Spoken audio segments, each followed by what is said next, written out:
School bullies tried to steal his pencils and destroy his sneakers. They had no idea what they were about to face. Marcus Rivera stood at the entrance of Westfield High School, clutching his worn leather messenger bag against his chest like a shield. At 17, he was neither tall nor imposing, just average height with a lean build that made him look younger than his years. His dark hair fell across his forehead in messy waves, partially hiding brown eyes that seemed to take in everything while revealing nothing. The faded jeans and simple grey hoodie he wore did nothing to distinguish him from dozens of other students, which was exactly how he preferred it. His backpack, though worn at the edges, was meticulously organized, every zipper carefully secured and every strap adjusted to the precise length that would distribute weight evenly across his shoulders. Even his posture, while seemingly casual, reflected years of military discipline inherited from his father's influence. His most prized possessions were the pristine white sneakers on his feet, a gift from his grandmother before she passed away, and the carefully organized pencil case in his bag, filled with art supplies he'd saved months to buy. The sneakers were simple, yet elegant, with details that spoke to their quality. Every morning, Marcus would carefully clean them, removing any scuff marks from the previous day. The pencil case contained drawing tools he'd acquired one by one, graphite pencils ranging from 6H to 8B, blending stumps, a pristine white eraser, colored pencils in vibrant shades, and mechanical pencils with precise lead weights.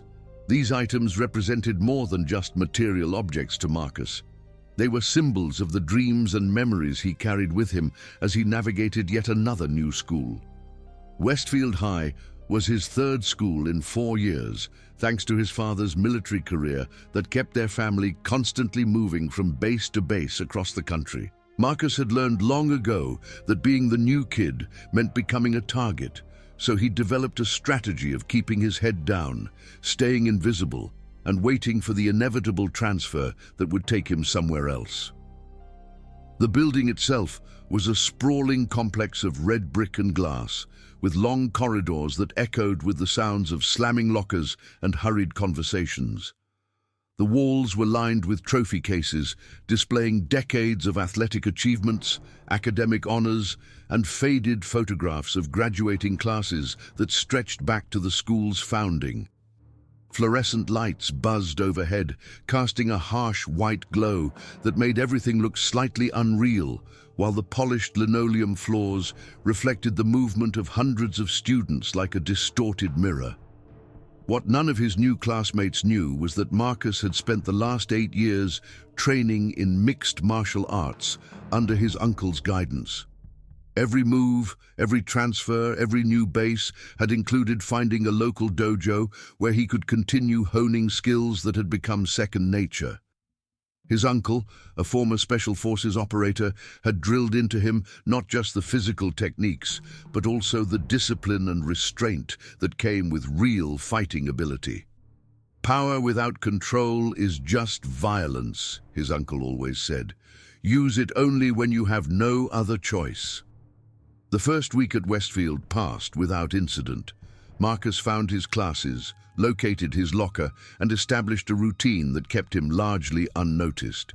He ate lunch alone in the corner of the cafeteria, sketched during free periods, and walked the halls with the practiced invisibility of someone who'd mastered the art of blending in. It was during his second week that Tyler Brennan first noticed him. Tyler was everything Marcus wasn't. Tall, broad-shouldered, with the kind of natural confidence that came from never having to question his place in the social hierarchy. Standing nearly 6 feet tall, with a muscular build from hours in the weight room, Tyler commanded attention wherever he went. As the star of the wrestling team and son of the town's police chief, Tyler had grown accustomed to getting what he wanted and facing few consequences when he took it by force. His sandy hair was always perfectly styled with expensive gel, his clothes bore designer labels, and his smile carried the kind of cruelty that only came from someone who enjoyed having power over others. There was something predatory in the way Tyler moved through the halls, his eyes constantly scanning for weakness. He wore his Letterman jacket even on warm days, the patches adorning it like medals of conquest. "Nice shoes," Tyler said on a Tuesday morning, blocking Marcus's path to his locker. His two constant companions, Jake Morrison and Brett Williams, flanked him like faithful attack dogs. Jake was shorter than Tyler, but stockier, with close-cropped red hair and freckles that made him look deceptively innocent. Brett was the tallest of the three, lanky with dirty blonde hair and cold blue eyes that seemed to find humor in other people's discomfort. Marcus looked down at his white sneakers, then back up at Tyler. "Thanks," he said quietly, trying to step around the trio. "Where'd you get them?" Tyler pressed, not moving aside. "They look expensive for someone who shops at thrift stores." "They were a gift," Marcus replied, his voice steady despite the familiar knot forming in his stomach. He recognized the predatory gleam in Tyler's eyes, the same look he'd seen in dozens of bullies at dozens of schools.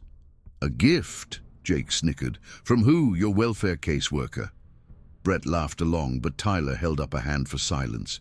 His eyes had shifted from Marcus's shoes to the messenger bag slung across his shoulder. "What's in the bag, new kid?" "Just school stuff," Marcus said, tightening his grip on the strap. "School stuff like what?" Tyler reached out and flicked the bag with his finger. "Looks pretty full for just textbooks." The bell rang, signaling the start of first period, and Tyler stepped aside with exaggerated courtesy. "See you around, Rivera," he said, somehow making Marcus's last name sound like an insult. As Marcus hurried to class, he could feel the weight of Tyler's attention like a target painted on his back. He'd seen this pattern too many times before, the initial probing, the testing of boundaries, the gradual escalation that would either end with him being transferred to another school or forced into a confrontation he desperately wanted to avoid. The harassment began small, as it always did. Tyler and his friends would appear wherever Marcus happened to be, making comments about his shoes, his clothes, his quiet demeanor. They'd bump into him in the hallways, causing him to drop his books. They'd sit near him at lunch, talking loudly about scholarship kids and charity cases while shooting pointed looks in his direction. Marcus endured it all with the same stoic patience he'd developed over years of practice. He picked up his dropped books without complaint, ignored their comments, and focused on his artwork during the few quiet moments he could find. His sketchbook became his refuge, filled with detailed drawings that helped him process the stress and anger he kept carefully bottled up inside. But Tyler wasn't content with subtle harassment. After 2 weeks of watching Marcus refuse to react, he decided to escalate. It was a Friday afternoon, and Marcus was at his locker gathering books for the weekend when Tyler approached with Jake and Brett in tow. The hallway was mostly empty, with most students already headed home or to after-school activities. "Hey, Rivera!" Tyler called out, his voice carrying the false friendliness that always preceded cruelty. "We've been thinking about your shoe situation." Marcus continued organizing his books, not turning around. "I don't know what you mean." "Those white sneakers," Tyler continued, moving closer. "They're way too clean. Someone who really earned them would have gotten them dirty by now. Makes me think maybe you didn't earn them at all." "Maybe we should help fix that," Jake added, stepping up beside Tyler. Marcus finally turned around, clutching his pencil case in one hand and his sketchbook in the other. "I just want to go home," he said quietly. "Not so fast," Brett said, reaching out to grab the pencil case. "Let's see what kind of fancy art supplies the scholarship kid thinks he deserves." Marcus jerked his hand back, but Jake was already moving, grabbing for the sketchbook. In the brief struggle, several pencils scattered across the floor, and Tyler's foot came down hard on Marcus's left sneaker, leaving a black scuff mark across the pristine white leather. "Oops," Tyler said with mock innocence. "Look what happened to your pretty shoes." Marcus stared down at the scuff mark, something cold and hard settling in his chest. These weren't just sneakers. They were the last gift his grandmother had given him before cancer took her voice and then her life. The pencils rolling across the dirty hallway floor weren't just art supplies. They represented weeks of saving lunch money and doing odd jobs to afford the tools he needed for the one activity that brought him peace. "Pick them up," Tyler commanded, gesturing to the scattered pencils. "On your hands and knees, scholarship boy." For a moment, Marcus didn't move. He could feel the familiar surge of adrenaline that his uncle had taught him to recognize, the way his body automatically prepared for combat, even as his mind urged restraint. He took a deep breath, forcing his muscles to relax, and slowly knelt to gather his scattered pencils. "That's better," Tyler said, placing his foot on Marcus's sketchbook as he reached for it. "You know your place." Marcus stood up slowly, his pencil case now missing several of its contents and his sketchbook bearing a dirty footprint on the cover. Tyler and his friends were already walking away, laughing among themselves about their latest victory. That weekend, Marcus tried to clean the scuff mark from his sneaker, but the black rubber sole mark had been ground in too deep. Every time he looked down at his feet, he saw Tyler's deliberate act of destruction, and something inside him began to change. Monday brought a new level of aggression from Tyler's crew. They started deliberately stepping on Marcus's shoes in the hallways, each accident leaving new marks on the white leather. They would knock his pencil case off his desk during class, sending his carefully organized supplies rolling across the floor while teachers were distracted or simply chose not to notice. "Butterfingers," Jake would say with a smirk as Marcus crawled under desks to retrieve his scattered belongings. The other students watched these daily humiliations with the kind of detached interest usually reserved for reality television. Some looked uncomfortable, a few even seemed sympathetic, but none intervened. Marcus understood their reluctance. Tyler's father was a police officer. Tyler himself was popular and athletic, and getting involved would only make them targets too. Mrs. Henderson, his art teacher, was the only adult who seemed to notice what was happening. After watching Marcus arrive to class for the third day in a row with dirty sneakers and a disheveled appearance, she kept him after class. "Everything all right, Marcus?" she asked, her voice gentle but concerned. "You seem distracted lately." Marcus looked down at his hands, still stained with charcoal from the day's drawing exercise. "I'm fine, Mrs. Henderson. Just adjusting to a new school." She studied his face for a long moment, clearly seeing through his deflection. "Sometimes adjusting takes time. But remember, there are people here who want to help if you need it." Marcus nodded, appreciating her kindness, even as he knew there was nothing she could really do. Tyler was too careful to openly bully him in front of teachers, and the administration at every school Marcus had attended seemed more interested in avoiding problems than solving them. The breaking point came on a Wednesday in late October. Marcus was eating lunch alone at his usual table in the corner of the cafeteria, the same spot he'd claimed since his first day at Westfield. The table was strategically positioned to give him a clear view of the entire room while keeping his back protected against the wall. The cafeteria was a massive space with high ceilings, metal tables bolted to the floor, and plastic chairs in faded primary colors.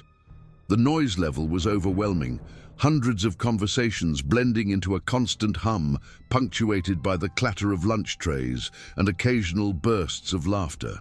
Marcus was working his way through a peanut butter and jelly sandwich, along with an apple and a small carton of chocolate milk. His pencil case sat open beside his lunch tray, the colorful array of art supplies visible like a small rainbow against the drab surroundings. He'd been sketching during lunch breaks, finding solace in putting pencil to paper. Today's drawing was a detailed study of a cardinal he'd seen outside his bedroom window that morning. It was then that Tyler approached with his entire crew, not just Jake and Brett, but 4 other wrestling team members who'd recently joined in the daily torment. They moved as a pack, their footsteps synchronizing in a way that suggested this was a planned assault. "Rivera," Tyler announced loudly enough for half the cafeteria to hear. "We need to talk." Marcus continued eating his sandwich, not looking up. "I don't have anything to say to you." "That's too bad," Tyler said, reaching down and plucking a pencil from Marcus's open pencil case. "Because we've decided your art supplies are too nice for someone like you." Before Marcus could react, Tyler snapped the pencil in half and dropped the pieces onto Marcus's lunch tray. Jake immediately grabbed another pencil and did the same, followed by Brett and the others. Within seconds, Marcus's carefully curated collection of drawing pencils, each one saved for and treasured, lay broken across his food. "Oops," Tyler said, his voice dripping with false sympathy. "Looks like you'll need to get some new ones. Maybe ask your welfare office if they have any arts and crafts supplies." The cafeteria had gone silent, hundreds of students watching as Tyler's crew systematically destroyed the one thing that brought Marcus peace. He stared down at the broken pencils, some of them rare and expensive grades he'd spent months saving to buy, now scattered among the crumbs of his lunch like broken dreams. But Tyler wasn't finished. He reached down and grabbed Marcus's pristine white sneaker, the one that still bore the scuff mark from their first confrontation. "You know what?" he said, loud enough for everyone to hear. "I think these shoes need some more character." Tyler pulled a black permanent marker from his pocket, clearly premeditated, and began drawing thick lines across the white leather. Marcus watched in frozen horror as his grandmother's final gift was deliberately destroyed, each mark a violation that cut deeper than any physical blow. "There," Tyler said, capping the marker with theatrical flourish. "Now they match the rest of your garbage." Something inside Marcus broke, not his spirit, but the careful control he'd maintained for so long. The voice of his uncle, always present in moments of crisis, seemed to whisper in his ear. "There comes a time when restraint becomes cowardice, when refusing to fight means allowing evil to flourish." Marcus stood up slowly, his movements fluid and controlled in a way that should have warned Tyler he was dealing with something beyond his understanding. The entire cafeteria seemed to hold its breath as the quiet new kid finally prepared to respond to weeks of systematic torment. "You made a mistake," Marcus said, his voice calm and steady despite the rage burning in his chest. Tyler laughed, the sound cruel and dismissive. "Yeah? What mistake is that, scholarship boy?" "You thought I was weak," Marcus replied, stepping out from behind the table with the kind of predatory grace that came from years of training. "You thought I wouldn't fight back." For the first time, Tyler seemed to sense that something had shifted. Marcus no longer carried himself like a victim. His posture was straight, his movements purposeful, and there was something in his dark eyes that suggested Tyler had just awakened something he wasn't prepared to handle. "You going to do something about it?" Tyler challenged, but there was a slight tremor in his voice that betrayed his growing uncertainty. Marcus didn't respond with words. Instead, he moved with the lightning-fast precision his uncle had drilled into him through thousands of hours of practice. His right hand shot out in a perfectly executed jab that caught Tyler square in the nose, the impact producing a sharp crack that echoed through the silent cafeteria. Tyler staggered backward, blood streaming from his nose, his eyes wide with shock and disbelief. He'd expected the new kid to cower, to accept the humiliation, to play his assigned role as victim. He hadn't expected to find himself on the receiving end of a blow delivered with professional-level technique. "Get him!" Tyler shouted to his crew, but Marcus was already moving. Jake rushed forward first, swinging wild punches that Marcus avoided with minimal effort. A quick sidestep put Marcus in perfect position to deliver an uppercut to Jake's solar plexus, dropping him to his knees, gasping for air. Brett tried to grab Marcus from behind, but years of grappling training made the hold laughably easy to break. Marcus twisted out of Brett's grip and swept his legs, sending the taller boy crashing into a nearby table. The other wrestling team members hesitated, suddenly realizing they were facing someone who moved like a trained fighter rather than a helpless victim. But Tyler, wiping blood from his nose, screamed at them to attack, and they reluctantly charged forward as a group. What followed was less a fight than a demonstration. Marcus moved through his attackers like water flowing around stones, each movement precise and economical. A palm strike to one boy's chest sent him stumbling backward into the wall. An ankle sweep dropped another to the ground. A perfectly timed elbow to the ribs doubled over a third attacker, leaving him wheezing and ineffective. Tyler, seeing his crew systematically dismantled, grabbed a lunch tray and swung it at Marcus's head. Marcus ducked under the wild swing and responded with a combination his uncle had taught him. A quick jab to the body, followed by a hook to the jaw that sent Tyler spinning to the ground. The entire confrontation lasted less than 30 seconds, but when it was over, Tyler and his 6 companions were scattered around the cafeteria in various stages of defeat. Some were groaning on the floor, others were sitting against walls holding injured ribs or jaws, and Tyler himself was propped up against a table with blood still flowing from his broken nose. Marcus stood in the center of the destruction, not even breathing hard, his clothes barely rumpled from the encounter. The complete silence in the cafeteria was broken only by the occasional groan from one of Tyler's defeated crew members. "Anyone else want to mess with my stuff?" Marcus asked, his voice carrying clearly through the room. No one answered, no one moved. The students who had watched weeks of systematic bullying with passive indifference now stared at Marcus with a mixture of awe and fear, finally understanding that they had witnessed something extraordinary.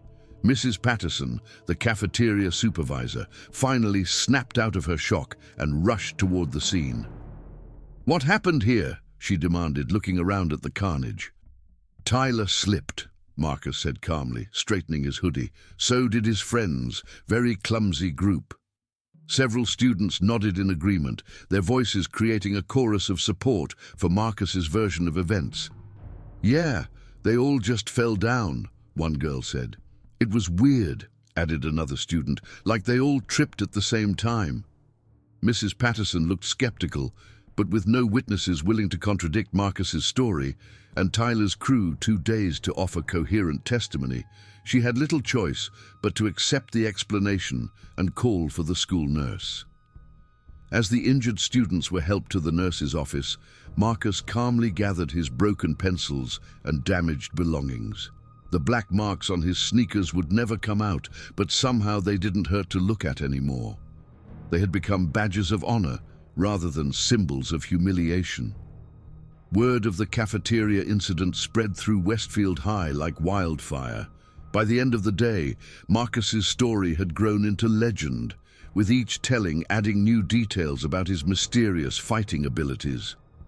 Some students claimed he was a black belt in karate.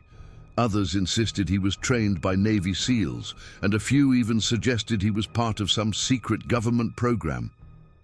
Marcus didn't confirm or deny any of the rumors. He simply went about his business with the same quiet dignity he'd always maintained. But now other students stepped aside when he walked the halls, not out of fear, but out of respect. Tyler returned to school 3 days later with his nose in a splint and 2 black eyes that made him look like a raccoon. His swagger was gone, replaced by a careful wariness whenever Marcus was around.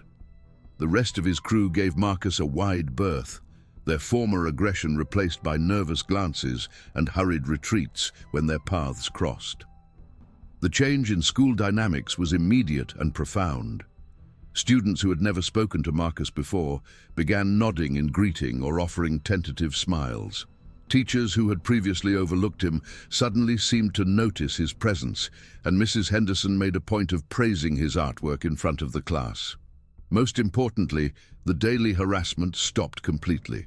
Tyler and his friends no longer accidentally stepped on shoes or knocked over pencil cases. The hallways became peaceful spaces where Marcus could walk without constantly watching for ambushes. 2 weeks after the cafeteria confrontation, Tyler approached Marcus at his locker. Gone was the cruel confidence that had once defined their interactions, replaced by something that might have been humility. "Rivera," Tyler said quietly, waiting for Marcus to acknowledge him. Marcus turned around, his expression neutral but alert. "What do you want, Brennan?" Tyler looked down at his feet, then back up at Marcus's face. "I wanted to... I should probably..." He struggled with words he'd clearly never had to say before. "I'm sorry. About your shoes, your pencils, all of it. I was out of line." Marcus studied Tyler's face, looking for signs of deception or sarcasm, but found only genuine regret. The apology wouldn't restore his grandmother's gift or replace his broken art supplies, but it represented something more valuable: acknowledgement and respect. "Thank you," Marcus said simply. "But if you ever touch my stuff again, or mess with anyone else the way you messed with me, we're going to have another conversation. And next time, I won't be so gentle." Tyler nodded quickly, understanding completely that Marcus's restraint during their first fight had been a choice rather than a limitation. "It won't happen again," he promised, and Marcus believed him. As Tyler walked away, Marcus reflected on the events that had brought him to this moment. His uncle's training had given him the tools to defend himself, but it was his grandmother's memory and the destruction of her gift that had finally given him the will to use them. He opened his locker and pulled out a new sketchbook, a gift from Mrs. Henderson, who had quietly replaced his damaged supplies without being asked. The pages were clean and full of possibility, ready to be filled with new drawings and new dreams. Marcus smiled as he walked toward art class, his marked sneakers squeaking softly against the polished floor. The scars they bore told a story now, not of humiliation, but of the day a quiet kid decided he'd had enough and reminded an entire school that strength came in many forms. The hallways of Westfield High had become a different place, one where respect was earned rather than demanded, where kindness was rewarded rather than punished, and where even the quietest student could find his voice when it mattered most.